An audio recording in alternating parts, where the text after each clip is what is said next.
he's made it more popular, I think, to be openly racist. So are you suggesting that they're racist, or yes. The people who vote, all the people who voted for Donald Trump are racist? Yes.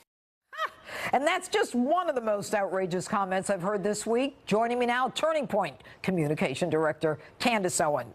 Candace, so good to have you back on the show. So is it true, I won't even ask you that, are all the people who voted for Donald Trump racist? I mean, where did they get off saying this stuff? You have to give her some credit for saying it with a straight face and with a little bit of passion behind her. So we're going to give her a little bit of credit there. But I don't know, am I the only one that's completely bored with this? Like, this narrative is just, it's exhausting. Maybe it stung a little bit the first billion times they said it.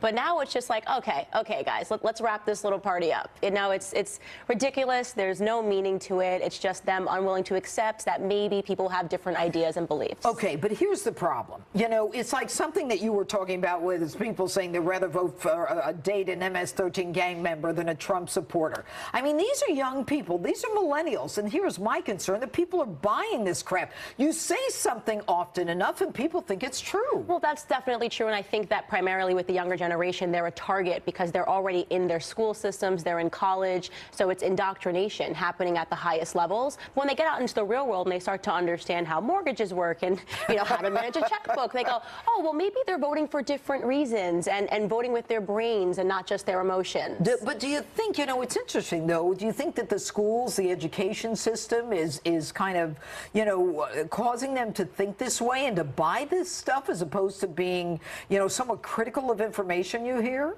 Oh, I know this for a fact. I don't just think it, I know it. This is exactly what we do at Turning Point USA. We go and we talk to these students on campus. Just take a look at a textbook. You see so many students that are speaking out, saying that their professors are upset with them for being Trump supporters. They're being tortured for being conservative. Yeah. It is not a safe place to be on a college campus today and hold conservative beliefs.